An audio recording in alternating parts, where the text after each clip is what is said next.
পাবলিকেরও তো একটু জানতে ইচ্ছে করে যে কি পাস ভাই।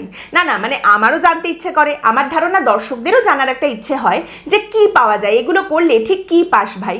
না হলে মাঝরাতে যখন জ্ঞানেশ কুমারের কনভয় রাস্তা দিয়ে একেবারে শাঁ শাঁ করে ছুটে বেরিয়ে চলে যাবে, 1 সেকেন্ডের জন্য জ্ঞানেশ কুমার হয়তো দেখতে পাবেন সেই রকম জায়গায় ভিড় করে কালো পতাকা নিয়ে চিৎকার চেঁচামেচি করে গো ব্যাক চিৎকার করে ওই জায়গাটাতে ওখানে গিয়ে দাঁড়ানোর কারণটা কি, এর মাধ্যমে এক্স্যাক্টলি কি অ্যাচিভ করা যায়। এক বোদ্ধাকে দেখলাম, সে তো একেবারে এত উত্তেজিত, গাড়ির সামনে প্রায় পড়ে যাচ্ছিল, গাড়ির মুখে পড়ে যাচ্ছিল। আচ্ছা, গাড়িটার নিচে ঢুকে গেলে কি হতো? দোষটা কার হতো? দোষ ছেড়ে দিন, একটা গাড়ির নিচে যদি একটা ছেলে ওইভাবে পড়ে যেত, একজন মায়ের যদি কোল খালি হতো, আজ পর্যন্ত কোন রাজনৈতিক দল একটা মায়ের কোল খালি হওয়ার পর সেই কোলটা আবার ভরে দিতে পেরেছে, সেই শূন্যস্থান পূরণ করতে পেরেছে? কোন রাজনৈতিক দল সেটা করতে পেরেছে?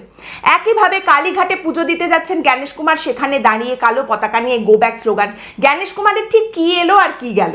তিনি কালীঘাটে ঢুকলেন, ভিআইপি গেট দিয়ে পুজো দিলেন, সুন্দর করে বেরিয়ে চলে গেলেন, সাধারণ মানুষের উদ্দেশ্যে আবার বাইটও দিয়ে গেলেন, বার্তাও দিয়ে গেলেন, কোনো লাভ কিছু হলো না। ওই একটা গো ব্যাক চিৎকার করে স্লোগান টোগান দিয়ে দেওয়া হলো। এর মাধ্যমে এক্স্যাক্টলি কি পাওয়া যায়? মানে জ্ঞানেশ কুমার কি গো ব্যাক শুনবেন আর সঙ্গে সঙ্গে তিনি ভয় কাঁপতে শুরু করে দেবেন, বা সঙ্গে সঙ্গে তিনি ঠিক করবেন না এই তো গো ব্যাক বলে দিয়েছে, এবার আমি বরং এয়ারপোর্টে চলে যাই, ফিরে যাই, আমি তো ভ্যাকেশনেই এসেছিলাম, গো ব্যাক যখন বলেছে তখন আমার আর কাজ টাজ করার দরকার নেই, আমি চলে যাই। জ্ঞানেশ কুমার খুব ভয় পেয়ে যাবে, আজ অব্দি যা যা কাজ সে করেছে কাল থেকে একেবারে তার উল্টো কাজ করতে শুরু করে দেবে, উল্টো নাচ করতে শুরু করে দেবে। এরকম কিছু কি হবার আছে?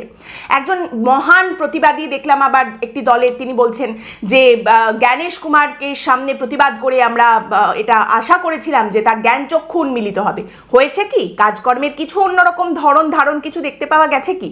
মানে ব্যাপারটা হচ্ছে যে পশ্চিমবঙ্গে পারফরমেটিভ পলিটিক্স একটা আলাদা মাত্রায় চলে গেছে, যেখানে জাস্ট লোক দেখানোর জন্য কাজকর্ম করা হচ্ছে। আসলে যেটা করলে বা যেখানে বললে সুরাহা হবে, কিছু কাজের কাজ হবে, সেটা না করে জাস্ট দেখানোর জন্য দেখনদারি এবং পরভোলানি কাজকর্ম, সেগুলোই বেশি করে সামনে রাখা হচ্ছে। করতে হয় তাই সামনে রাখা হচ্ছে, মানুষকে দেখানো হচ্ছে যে আমরা করছি। তারপর যখন আলটিমেট জেনুইন জায়গাটা আসে, যে এখানে গিয়ে কথাটা বললে আমি একটা সুরাহা মানুষের জন্য সত্যি আদায় করে নিয়ে আসতে পারি, আমি যদি ভালো করে কথা বলে ভালো করে নেগোসিয়েশন করতে পারি, মানুষের জন্য আমি একটা ভালো কিছু আদায় করতে পারি, সেইখানে যেই বৈঠকে বসার কথাটা আসে, সেই বৈঠক থেকে হুড়মুড়িয়ে লোকজন বেরিয়ে এসে তারপর বলেন, আরে আমাকে তো কথাই বলতে দিলেন না, আমাদের কথাই শুনলেন না, আঙুল উঁচিয়ে তেড়ে আসলেন, আমরা খুবই অসন্তুষ্ট, তাই আমরা বৈঠক থেকে তেড়ে ফুড়ে বেরিয়ে চলে এসেছি। কি লাভটা হলো? মানুষের হেনস্থার জন্য যারা এত কিছু করতে যাচ্ছিলেন, মানুষের সুরাহার জন্য তাহলে কি লাভটা আপনি আদায় করে আনতে পারলেন?